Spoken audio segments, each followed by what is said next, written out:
Ano itong lumitaw sa langit? Konektado ba ito sa pagbabalik ng Panginoong Hesus? Ito ay sinasabing Star of Jacob. Lumitaw 2,000 years ago bago isilang ang Panginoong Kristo, bago nagkatawang tao ang Panginoong Kristo. Tinatawag din itong Star of Bethlehem. Matthew 2 verse 1 hanggang 2, ipinanganak si Jesus sa bayan ng Bethlehem sa lalawigan ng Judea noong si Herodes ang hari. Isang araw, dumating sa Jerusalem ang ilang taong dalubhasa. Galing sa silangan, nagtanong sila, saan ba ipinanganak ang hari ng mga Hudyo? Nakita namin ang kanyang bituin sa silangan at naparito kami upang sabihan siya. Ayon sa pag-aaral, ang Star of Jacob nagpakita po yan bago po yung first coming ni Jesus. Ang first coming ni Jesus, yung nagkatawang tao po yung ating Panginoon. Alam naman natin at walang duda na siya ay galing sa trono, sa langit, dahil siya ay Diyos at nagkatawang tao lang. Pero bago po mangyari po yon, merong nagpakita yung star, yung bagay po sa langit na nagturo doon sa mga pantas. Ngayon, lumitaw yung bagay po na ito. At ito ang sabi ng mga nag-aaral patungkol po sa end times. Ito ay sign na malapit na ring dumating ang Panginoong Kristo. Ano sa tingin mo? Sign nga ba talaga ito sa second coming ng Panginoong Kristo? Actually po, napakarami pong kinukonek ngayon pagdating po sa kapanahunan natin ngayon.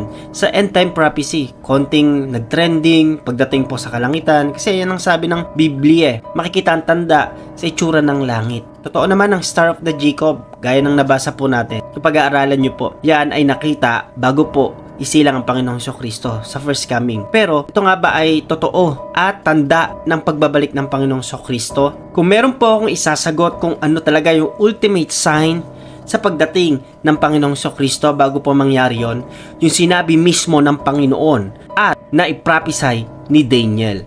Matthew chapter 24. Nagsalita si Propeta Daniel tungkol sa kasuklam-suklam na darating sa magiging dahilan ng pag-iwan sa templo. Kayong mga bumabasa, unawain nyo itong mabuti. Kapag nakita na nyong nasa loob na ito ng templo, ang mga nasa Judea ay dapat nang tumakas papunta sa kabundukan. Ang nasa labas ng bahay ay huwag pumasok para kumuha ng anumang gamit.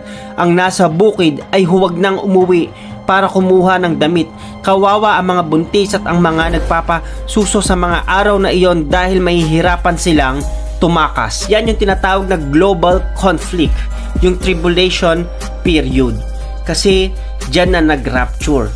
Bago kasi dumating ang Panginoong Kristo, magra-rapture muna. Pagkatapos mag-rapture, magkakaroon ng 7 years of tribulation. Isa lang sa sign, mga kapatid, ang kalangitan. Pero hindi yan yung ultimate. Ang pinakamakita natin at pinakamakatotohanan na sign na pwede nating makita bago ang pagdating ng Panginoong Kristo ay yung mga bagay na ito. Yung mga inahanda para sa pagdating ng Panginoong Kristo. Inahalin tulad sa panahon ni Noe, ang panahon bago dumating ang Panginoong Kristo, na hindi nila alam na darating na ang Panginoong Hesus. At ito ay warning para sa atin. Kaya ako kayo naipunta sa topic po na ito para i-lead kayo sa ganitong pag-aaral na tayo po ay nasa huling panahon na at malapit na po tayo sa pagdating ng Panginoong Kristo tulad ng panahon ni Noah. Matthew 24 verse 37, kung ano ang mga ginagawa ng mga tao noong kapanahunan ni Noe, ganun din ang gagawin ng mga tao sa pagdating ko na anak ng tao. Ng mga araw na iyon, bago bumaha, ang mga tao ay nagsisikain, nag-iinuman at nagsisipag-asawa hanggang sa araw na pumasok si Noe sa barko. Wala silang kaalam-alam sa mangyayari hanggang sa dumating ang baha at nalunod silang lahat. Ganyan din ang mangyayari sa pagdating ko na anak ng tao. Tingin ka sa paligid, ang mga tao ay wala nang ginawa kundi gawin na lang kung ano yung gusto nilang gawin. Ano yun? Kumain? Mag-inuman? Mag-asawa? Hindi yun yung tinutukoy ng Biblia, kundi yung walang haba sa paggawa ng kasalanan at mali.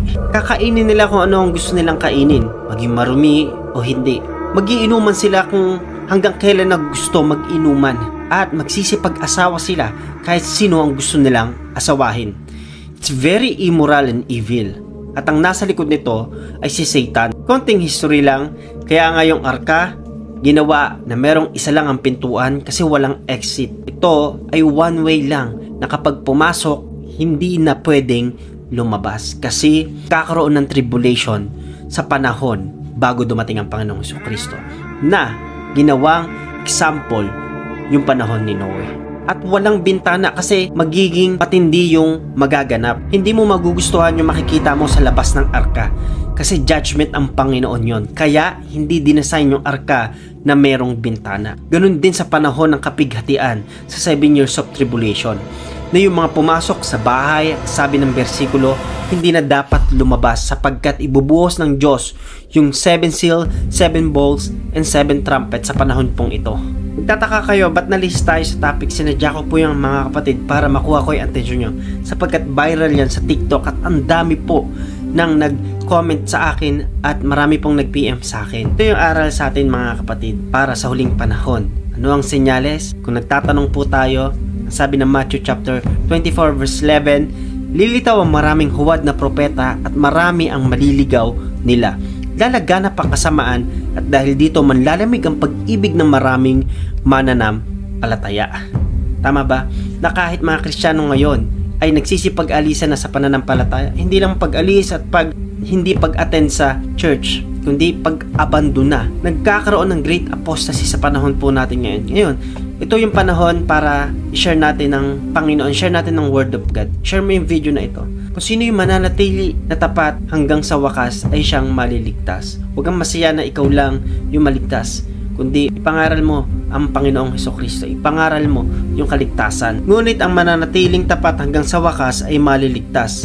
Ipapangaral sa buong mundo ang magandang balita tungkol sa paghahari ng Diyos upang malaman na ito ng lahat ng tao at saka darating ang katapusan.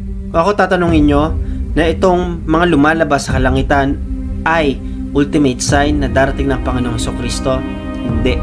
Kasi ang ultimate sign para sa akin ay pag napalaganap na yung ebanghelyo ni Kristo, yung kaligtasan na nagmumula sa Panginoong Jesucristo. Prayer ko sa iyo kapatid, lalo kang lumalim sa pananampalataya at ang mga bagay na ito ay maging knowledge at magkaroon ng wisdom para sa ating buhay pananampalataya. God bless you kung nakarating ka sa huling part of video ito. Marami ka nawang natutunan. Ito ang inyong lingkod. Hanggang susunod na pagkikita. God bless po.